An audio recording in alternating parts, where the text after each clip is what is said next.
Vamos iniciar a nossa aula em nome do Pai, do Filho, do Espírito Santo. Amém. Ave Maria, cheia de graça, o Senhor é convosco. Bendito sois vós entre as mulheres, bendito é o fruto do vosso ventre, Jesus. Santa Maria, Mãe de Deus, rogai por nós, pecadores, agora e na hora de nossa morte. Amém.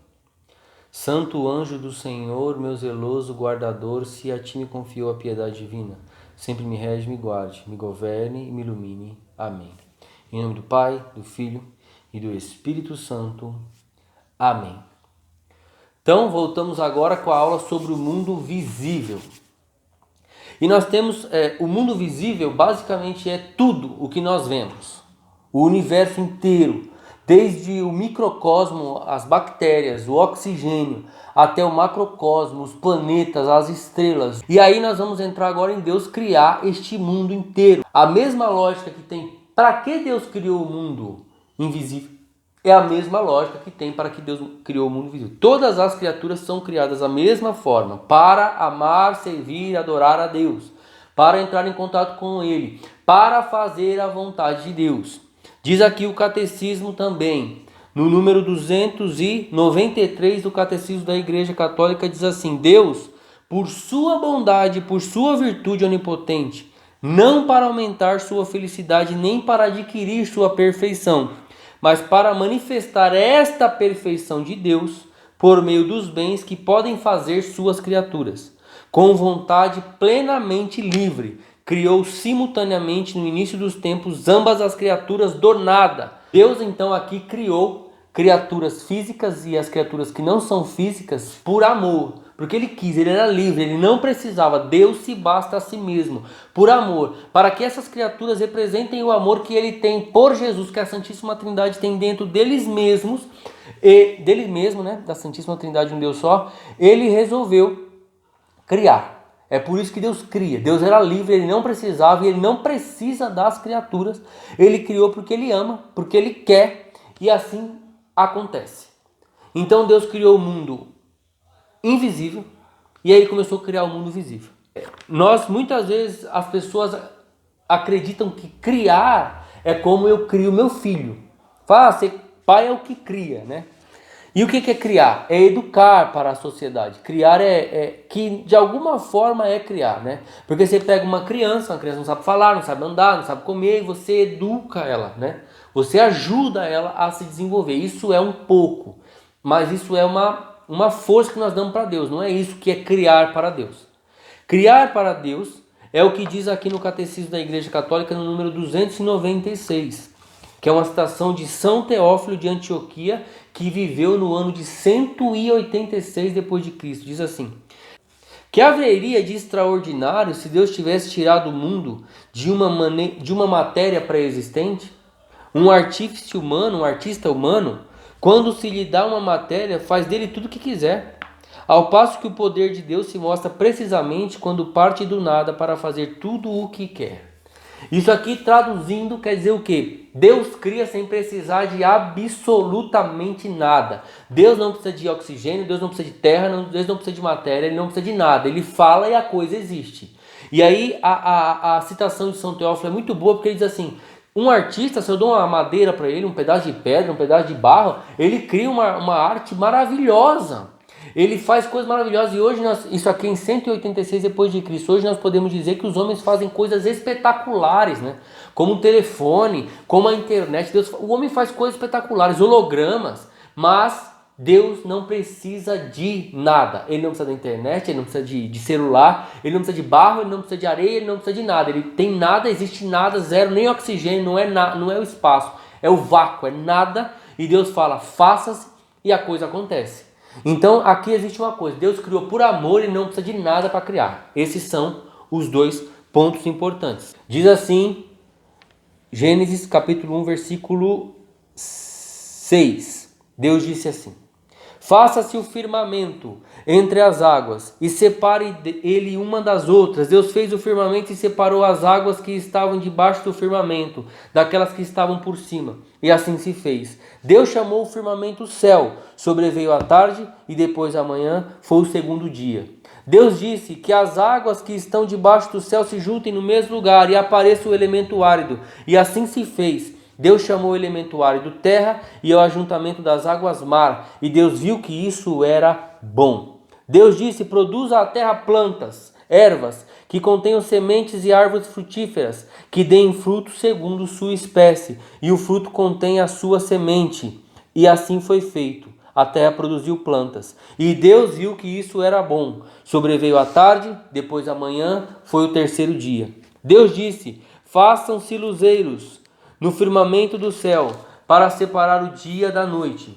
Que sirvam eles de sinais e marquem o tempo, os dias e os anos. E Deus viu que isso era bom. Sobreveio a tarde, depois a manhã. Foi o quarto dia. Deus disse: encham as águas de uma multidão de seres vivos e voem aves sobre a terra. Deus criou os monstros marinhos e toda a multidão de seres vivos que enchem as águas, segundo a sua espécie. Todas as aves, segundo a sua espécie. E Deus viu que isso era bom. E Deus os abençoou: frutificai, disse ele, multiplicai-vos, e enchei as águas do mar, e que as aves se multipliquem sobre a terra. Sobreveio a tarde, e depois a manhã. Foi o quinto dia. Deus disse: produza a terra seres vivos segundo a sua espécie, animais domésticos, répteis e animais selvagens segundo sua espécie. E Deus viu que isso era bom.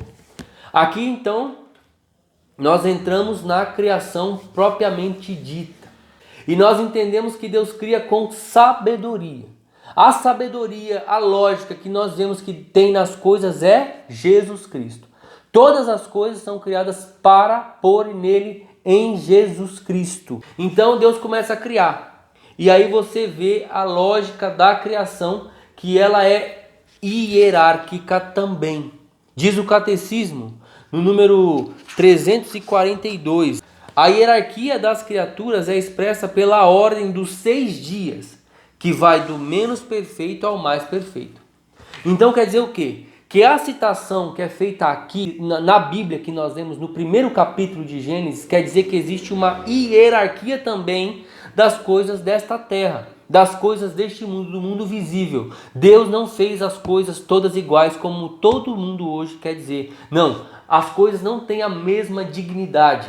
Deus cria lá, diz aí que Deus criou a terra e separou a água, e pôs a água no céu, e pôs, isso quer dizer a chuva, e a água no mar. E aí da terra ele diz para nascer plantas, e ele separa o dia da noite e faz os elementos. E depois das plantas ele diz: agora façam as criaturas vivas, né? E aí ele faz os peixes, faz as aves, faz os répteis, faz os animais domésticos, os animais selvagens.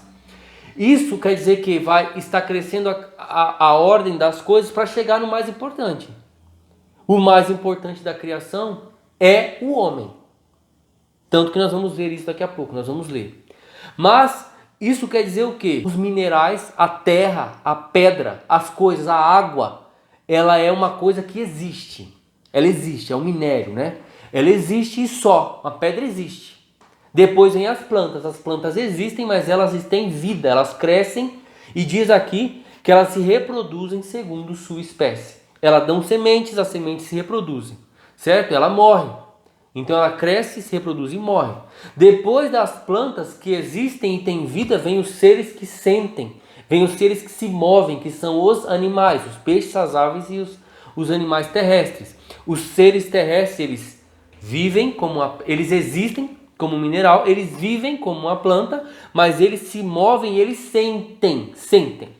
Eles conseguem reagir. Isso é coisa de um animal, e você vê a lógica que um é mais importante do que o outro. O cuidado que nós temos. Basicamente, se você quiser usar o exemplo, é o cuidado que você tem. Se eu te dou uma pedra, que mesmo que seja uma pedra preciosa, o que você vai fazer? Vai pôr numa caixa, vai guardar, vai deixar lá.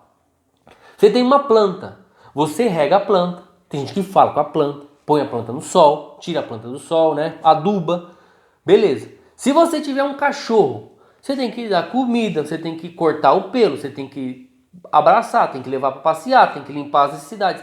O trabalho que dá quer dizer isso. Ele é mais importante um do que o outro. A criação é hierárquica. Deus criou tudo hierarquicamente e uma vai compondo a outra. A beleza da criação reflete a infinita beleza do Criador. Isso está no número 341 do Catecismo da Igreja Católica. O mundo é hierárquico, ele é feito, cada uma dessas coisas é existir, quer dizer que ele tem uma beleza que Deus pôs ali, que é dele, ele pôs. Ah, existe a vida e Deus tem vida, ele que dá a vida, então ali existe uma faceta de Deus. E sente, e se move, e tem vontade, isso quer dizer que tem uma faceta de Deus. E aí nós temos aqui o número 301 voltando. Diz assim no número 301: com a criação, Deus não abandona a sua criatura a ela mesma. Não somente lhe dá o ser e a existência, mas também a sustenta. A todo instante no ser, dá-lhe o dom de agir e a conduz a ser seu termo. Reconhecer a dependência completa em relação ao Criador é uma fonte de sabedoria, liberdade, alegria e confiança. Aqui nós temos o outro ponto. Deus cria porque Ele quer, Deus cria hierarquicamente e Deus continua sustentando, como diz aqui. Deus não abandona as suas criaturas a elas mesmas. Não, somente lhe dá o ser e a existência, mas também a sustenta. O tempo todo Deus está sustentando cada uma das criaturas. O universo, a grandeza do universo mostra como Deus é grande, porque Ele supera o universo. Santo Agostinho diz isso: ele é maior do que tudo que tiver maior em mim. Ele é mais íntimo do que tudo que tiver mais íntimo em mim. Então Deus está sustentando cada batida do nosso coração. Ele nos sustenta. E pensa assim: se Deus desse uma cochiladinha, uma dormidinha, o mundo conhecido, o mundo visível desapareceria inteiro. Inclusive nossa alma e tudo. E inclusive o mundo invisível, porque Deus sustenta tudo. Ele que sustenta. Quem tem o ser, quem dá a vida é Ele. Se Ele quiser, Ele tira. Ele não tira porque Ele não dorme nem cochila, como diz a palavra de Deus. Então Deus criou, Deus cria e Deus mantém e Deus sustenta as coisas que são, as coisas que vivem, as coisas que se movem, que sentem. Beleza? Então aqui existe a curva. Deus está criando as coisas uma melhor do que as outras para chegar no principal, que é o homem. É como se fosse um pai, como eu, que vai ter um filho. O que vem por último é o filho. Primeiro constrói o quarto, depois monta a cama, depois compra o colchão, depois põe o lençol, depois faz o enxoval, depois compra as fraldas, depois vem o filho. O filho, tudo aquilo existe pelo filho. E nós, criaturas amadas e queridas de Deus, somos o topo da criação visível. Então vamos ler agora no capítulo 1, continuando a partir do versículo 26, que diz a criação do homem como ela foi. Só um pedaço, para nós entendermos a diferença. Deus disse assim: criai, faça-se a luz, faça-se a terra, separe-se. Ele foi falando e foi acontecendo. E ele sempre disse assim: multiplicai segundo sua espécie, ervas, dai sementes segundo sua espécie, faça segundo sua espécie. Então a espécie é eles. Agora vem o homem, diz assim: então Deus disse: façamos o homem à nossa imagem e semelhança. Olha só a diferença. Façamos aqui puxando a trindade à tona. Quer dizer o quê? Que Deus mostrou, existe mais de uma aqui para fazer. Existe mais de uma pessoa que vai trabalhar nisso. Façamos o homem à nossa imagem e semelhança. E Deus disse: que o homem reine sobre os peixes do mar, sobre as aves do céu, sobre os animais domésticos e sobre toda a terra e sobre todos os répteis que se arrastam sobre a terra. E assim se fez. Deus contemplou a sua obra e viu que tudo era muito bom. Sobreveio a tarde e depois a manhã, e foi o sexto dia. Deus descansou do seu trabalho no sétimo dia. Ele abençoou o sétimo dia e o consagrou, porque nesse dia descansou de toda a obra da criação. Então aqui nós vemos que depois de criar tudo, Deus cria o homem. O homem é a única criatura visível, do mundo visível, que pode amá-lo, adorá-lo livremente, que pode dar o seu coração a Deus e escolher por Deus, porque ele tem intelecto e vontade como os anjos. Se você for pensar, o homem é um compilado de toda a criação. Os minerais existem e o homem existe. As plantas, os vegetais vivem e o homem vive. Os animais existem, eles têm vida, mas eles sentem e eles se movem. O homem se move e o homem sente.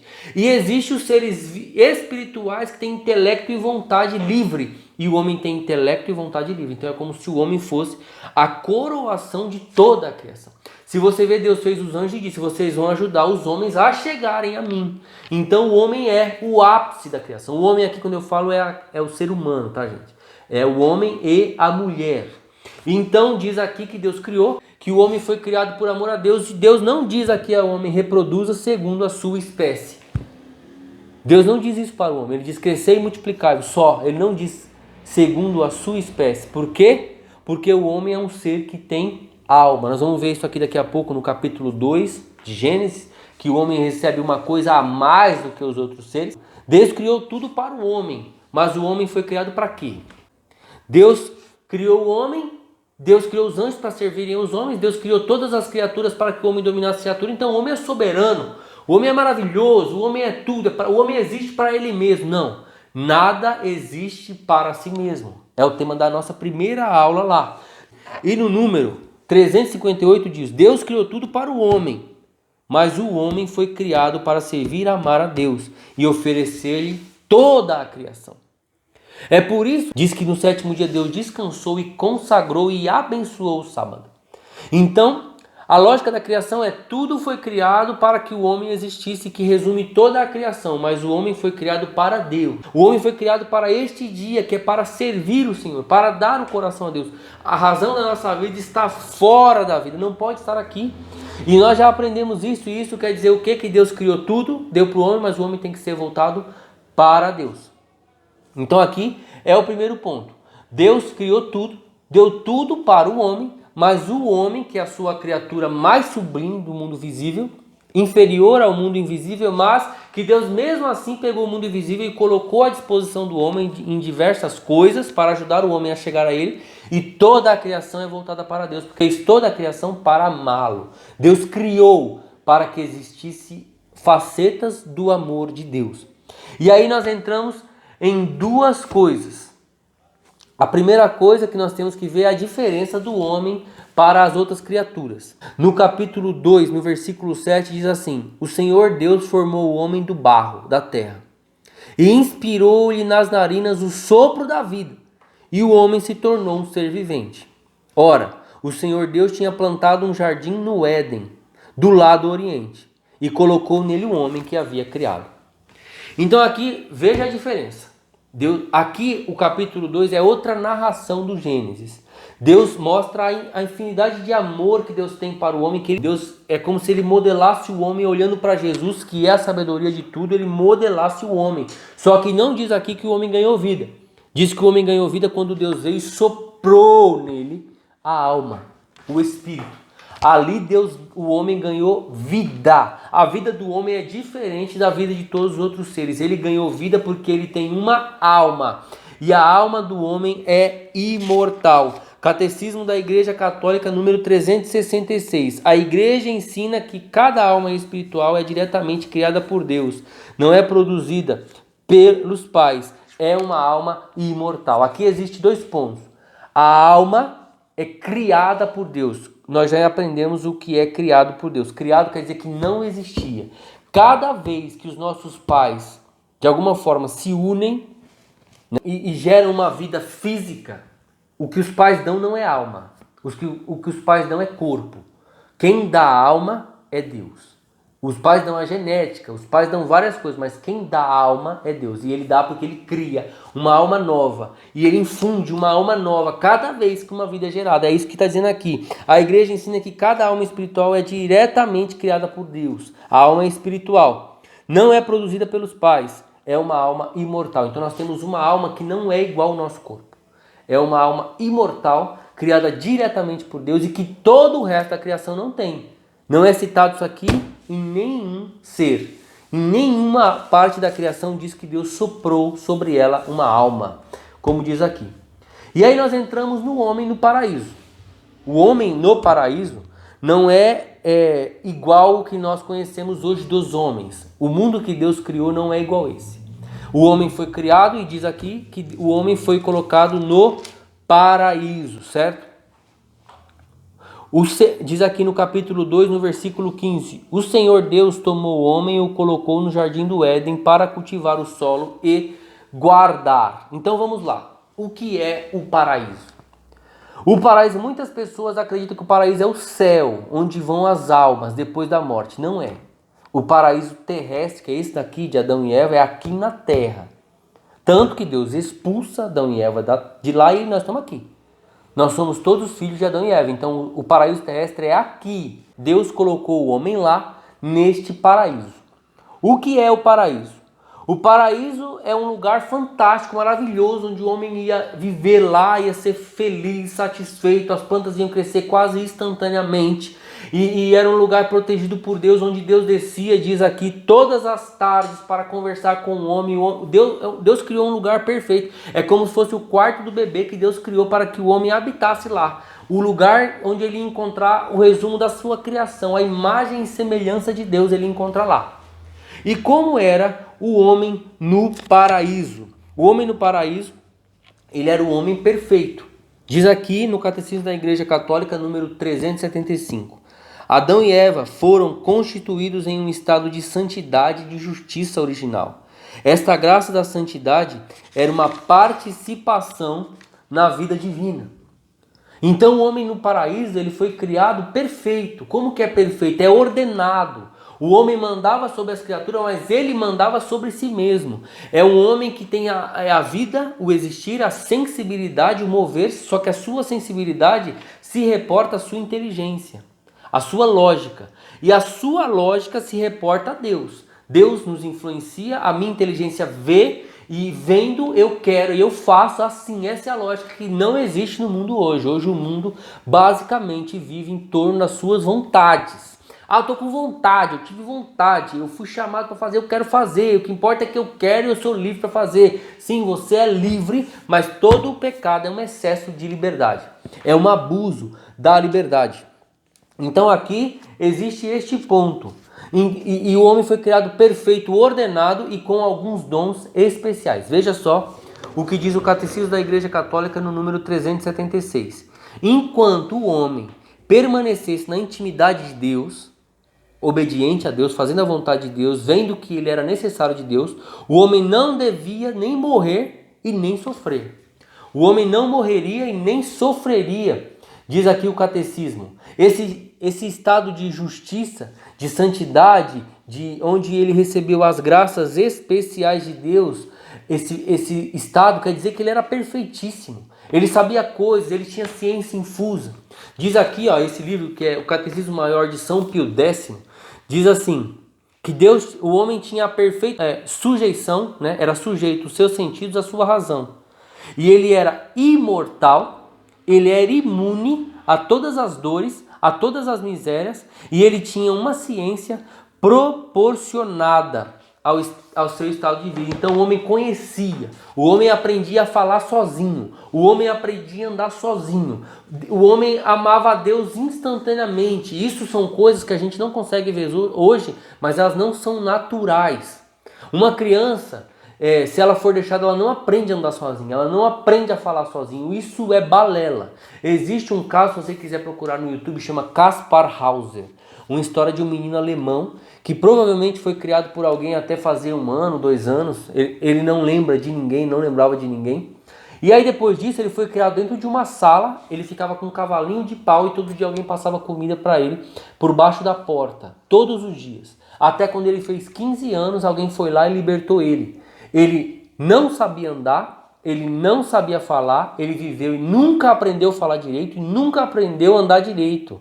Então isso mostra que isso veio de algum lugar, que o homem não era capaz de desenvolver a linguagem como nós temos hoje se não tivesse uma inteligência vindo e ensinado aos homens. Então o homem tinha ciência das coisas, ele conseguia ver, ele conseguia entender, ele conseguia desenvolver, coisa que hoje nós não temos mais. Nós hoje nascemos na ignorância e o homem era imortal e o homem não tinha dores, ele não tinha sofrimentos. Olha que lugar fantástico onde Deus criou.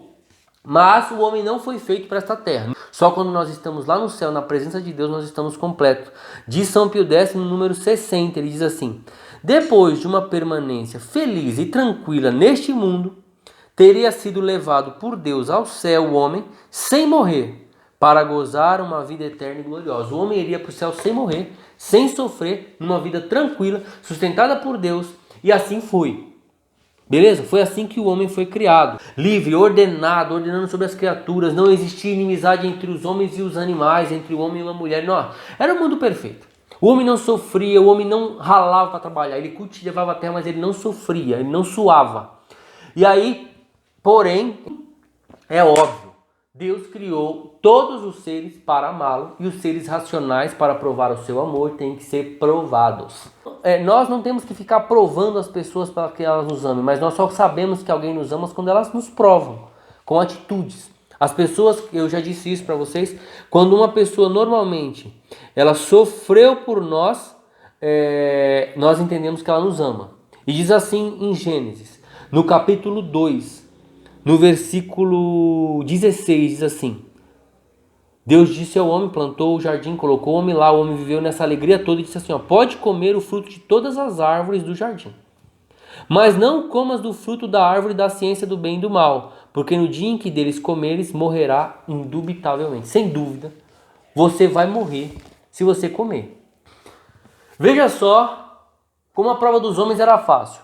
Me obedeça. Eu sei o que você precisa. Você é minha criatura, eu sou seu fabricante. Como se nós tivéssemos comprado uma geladeira nova e estivesse lá, liga assim, põe em tal tomada, não faz isso, faz aquilo, que ela vai funcionar bem. E a gente fala assim, não, eu vou pegar a minha geladeira e vou usá-la de barco. É a mesma coisa. Ela pode até funcionar, mas vai dar errado. Tá errado. O fabricante falou para você, faça isso. E Deus colocou uma prova mínima, uma prova de obediência ao homem. Diz assim no Catecismo da Igreja Católica, número 396. A criatura espiritual, que tem espírito, só pode viver essa amizade livre, sendo submisso a Deus. Livremente sendo submisso a Deus. Então aqui está o ponto. O homem podia ser feliz e amigo de Deus para sempre. Ele só tinha que ser submisso. Porém, entretanto, o homem não seria inteligente o bastante, ou burro bastante, depende do ponto de vista, para fazer algo diferente disso. Então veio a tentação, que é o capítulo 3 do livro de Gênesis, que é a tentação. Como foi a tentação? Satanás, aquele lá do mundo invisível, Lúcifer, com todos os seus demônios, foram precipitados à terra porque eles queriam ser como Deus. Porque ele achava que se bastava a si mesmo, que ele não precisava obedecer a Deus. Então diz que a serpente veio, e a serpente é Satanás. Isso aqui não importa se ele tomou uma serpente, ficou possesso, ou se ele parecia com uma serpente, isso não importa. O que importa é que ele disse assim, a mulher. Olha como o demônio é safado. É verdade que Deus os proibiu comer do fruto de toda a árvore do jardim? A mulher respondeu, podemos comer do fruto da árvore do jardim. Do fruto da árvore que está no meio do jardim, Deus disse, vós não comereis dele, nem o tocareis, para que não morrais. Aí disse a serpente, não, tornou a serpente, vós não morrereis, mas Deus bem sabe que no dia em que dele comerdes, vossos olhos saberão e sereis como deuses. Veja, agora faço o paralelo entre a desobediência de Satanás dizendo, eu não vou servir, eu não vou obedecer, para a proposta que Satanás fez aqui. Você não tem que obedecer. Seja você Deus, você vai ser como Deus, seja livre. Essa é a tentação que eles sofreram e que nós sofremos. Entendeu? O Satanás veio com a proposta dele, é a proposta que ele abraçou. Ele falou, Deus quer que eu sirva esse daí, ele vai cair junto comigo e vai ficar junto comigo, ele não vai servir a Deus. Então a proposta de Satanás é essa. E diz aqui, a mulher vendo que o fruto era bom para comer, comeu e o apresentou ao seu marido, que comeu igualmente. Então eles viram que eles estavam nus, que eles não estavam mais puros, que eles não eram mais limpos, que eles não estavam mais em santidade, e eles se esconderam. O Senhor Deus, que passeava no jardim à hora da brisa da tarde, todo dia à tarde Deus passeava no jardim para falar com o homem. Procurou o homem e a mulher, e o homem e a mulher se esconderam. Mas o Senhor Deus chamou o homem e perguntou-lhe, onde estás? E ele respondeu, Adão respondeu, ouvi o barulho dos vossos passos no jardim e tive medo porque estou nu. E Deus disse, quem te falou que você está nu? Teria tu, porventura, comido o fruto da árvore que eu te proibi de comer? Deus mandou o homem não comer uma fruta. E aqui, meu irmão, é a desobediência. Pode ser qualquer coisa que você imaginar esse pecado. É Deus falando para você, não pode fazer isso. E você falando, eu vou fazer. Você é sempre tentado pela mesma coisa que Adão e Eva. No número 390 do Catecismo diz assim, relembrando o Concílio de Trento. A revelação dá-nos a certeza de fé, que toda a história humana está marcada pelo pecado original cometido livremente por nossos primeiros pais. Então é uma lógica, existe isso aconteceu, o homem é marcado, Deus criou o homem bom e ele foi tentado e ele caiu. Porém o homem, diferente de Satanás, não é um espírito puro, ele pode se arrepender.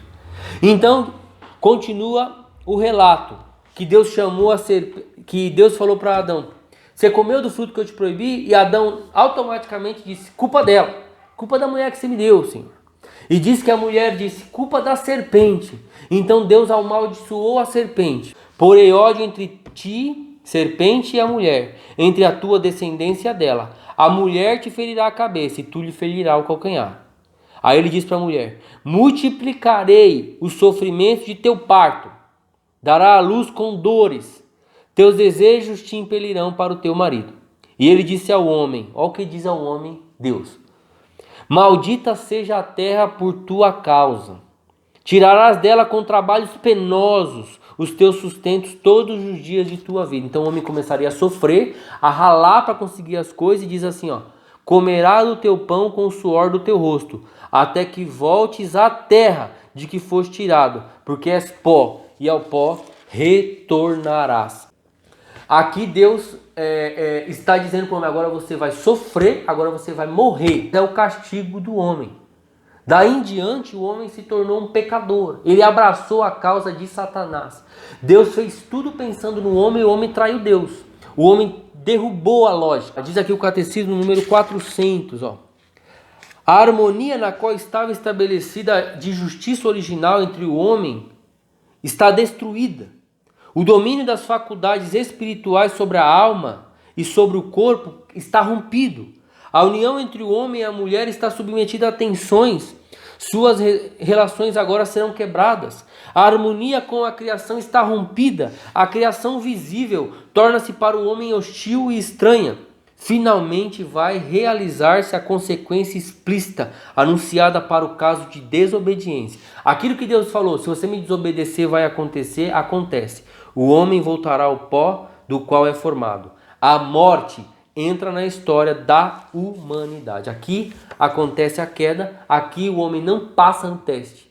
Porém, nós veremos nas próximas aulas que Deus pode voltar atrás do homem, tentar persuadi-lo de ser diferente, porque o homem não é um ser apenas espiritual, ele é corpo. Então, enquanto ele está no corpo, ele pode se arrepender. Todas as consequências que nós passamos, porque existe o mal, porque nós estamos sofrendo, isso tudo é consequência do pecado. Deus não criou assim. Deus não fez o homem assim, nem os anjos assim. A invenção do pecado, a invenção do mal, a invenção dos anjos caídos. Então aqui existe a aula sobre o mundo visível.